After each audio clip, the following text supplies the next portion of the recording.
Hey, what's going on? This is Leo. So I'm sure a lot of y'all are wondering where I've been. Kind of a couple things happened. At first, like I had said in my previous videos, there just wasn't a whole lot to talk about.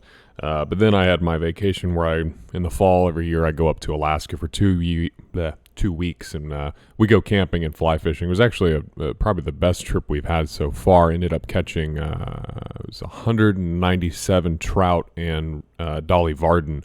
So I mean, by far the most amount of fish I've ever caught on a fly fishing trip up in Alaska. So definitely one for the memory books.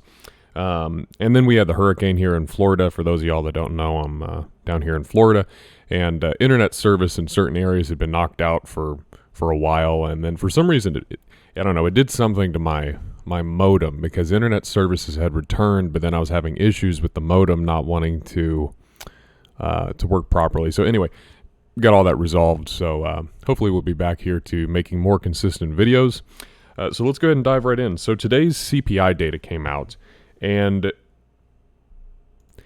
the market's reacting poorly to it so far. The market's not happy, because if we look here on Forex calendar, you can see the expectation was 8.1%. The actual rate that came back was 8.2. So to me, that's not really, it's not that dramatic of a difference, right? They didn't miss it that much. So typically, markets, they react whenever they have things that are unexpected. So, in my opinion, it's an overreaction. I think that inflation has topped out. So we look here at historical CPI data. What you'll notice is, I want you to look at the peak here in July, where it came in at 9.1%. So since then, we have come off, and we have been going lower ever since. So what happens in the past whenever we see these peak inflation points? Well, if you look here, March 2017, you'll notice that it peaks up, and then each one is just slightly lower.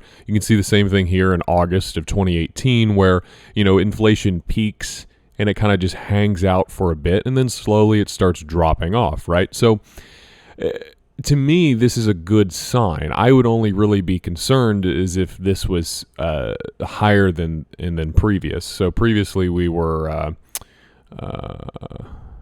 8.3. So, if it came in at 8.5, for example, it's a little more concerning. So why is the market worried, right? So they're worried that the Fed's going to come in with a 100 basis point hike. That's what some economists are already talking about. I don't see that happening. That would mean a 1% raise in interest rates. I just don't see it. We're already seeing ripples in the global economy, going on with England. England had been begging the Fed to stop raising rates, to change course. So we don't think that 100 basis points is likely, especially since that I believe that inflation has peaked and it's slowly ticking down, just very slowly. So I think what's most likely is we see another 75 basis points, maybe even a 50 basis point hike.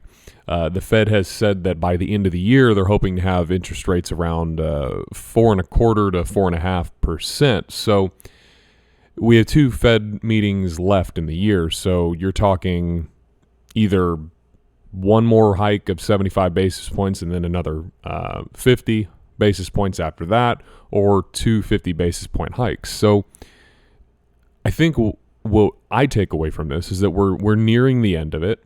We look at what Fed talks about here. Fed's saying, 4.25% or 4.5% to the end of this year, and then 2023, they're saying they want it to be at 4.5% to 4.75%. So a lot of people you see in the news where they're saying, Fed pivots, don't even think about it. That's not going to happen anytime soon, yada, yada. They're going to keep staying strong and hiking rates, blah, blah, blah. Well, okay, so what do you consider a Fed pivot? Because the Fed's already saying, they're telling you when they're going to pivot on the market, that December is most likely going to be their last rate hike. So the way I see it is that the Fed's going to pivot in 3 phases. First, they're going to ease off the gas from the 75 basis point hikes. Then what's going to end up happening is they're going to reduce how much they've raised it, right? So they're going to go from 75 to 50, and then from there maybe to 25 basis points, and then they're just going to go neutral. The Fed's already said that they want to hold the interest rates at higher levels for some time to allow for inflation to come down. Inflation isn't something that overnight it's going to go from 8 to 5 or 3. That's just not going to happen. So this is, in my mind, good news. It's showing progress that we have peaked and things are coming down. Short of something catastrophic happening, I think that we are getting closer to the end of this thing than we are to the beginning.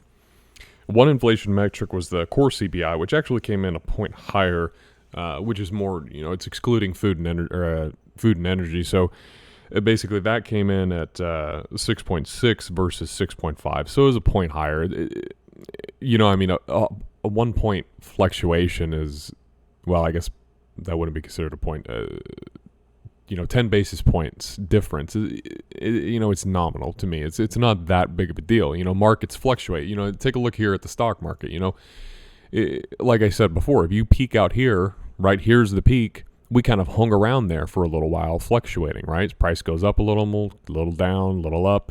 So, those minor fluctuations, it's not that big of a deal. But now you're seeing now here's the overall trend. Okay, well, now we've lingered around the 4,500 price. Okay, now we've coming down. There you go. Now it's consolidating. And, interest rates not interest rates, inflation does the same thing.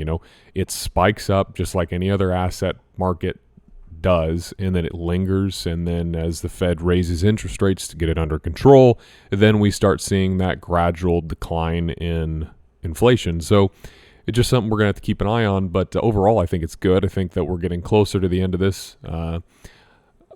I would say 6 to 9 months from now, we're going to be in a completely different market.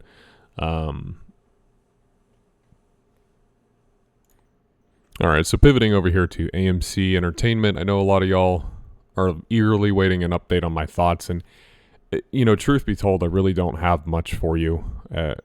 As much as that, I wish there was something good that I could say. And I'm not trying to, scare people, anything like that. It's just, I feel like Adam Aaron has, and many of y'all probably remember this from my video where I was talking about the ape dividend and how I just don't trust Adam Aaron. I've been saying that for a long time. I don't trust the guy. And, he comes out with this scam coin ape, in my opinion, acting like that's going to do something. And all it really did was dilute the stock, right? Look at what price did. I was talking about this before, and now prices just plummeted. So I guess to me, I'm extremely frustrated in my eyes. What I see is corruption with Adam Aaron, with the CEO. And I don't know, it's just frustrating to me because there's not a whole lot that I can do about it. I'm just an individual. But I really don't trust that guy, and I'm honestly not sure what's going to happen with the stock. Do I think that all the synthetics and shares and all that are still there? Yes, of course I do. That's what my original investment thesis was. But whenever you have the CEO of this company, who I believe is working with the shorts, I think he's got friends on Wall Street, and they're saying, hey, why don't you help us out here? Don't let this thing do what it was about to do. And how do I know that? Well, we've been asking for this. We've been asking for a dividend, right? We've been asking for a dividend that's on the blockchain that can be tracked, yada, yada. What does he do? He gives us his ape dividend that can just have the, it's just like anything else in the market. It can be, you can create these synthetics, these fake shares of it. And, it's the same problem again. You're just cloning the original stock. What is that going to do? Nothing. You need some mechanism to expose it. And he's not willing to do anything. So it's frustrating. I'm sitting here and I'm sharing in y'all's frustration with it. It is what it is. I just don't know what's going to happen. Maybe the SEC does something with transparency. Something comes about that, but that just seems to be continually kicked down the road. I don't know. I don't have an answer for y'all, and I am truly sorry. I wish there was something that I could say about just some good news, just something to get hope up. But I just don't have much. I'm sorry. If there's something that comes up, I'll be sure to share it. But until then, yeah. So anyway, until next time, I'll talk to y'all soon.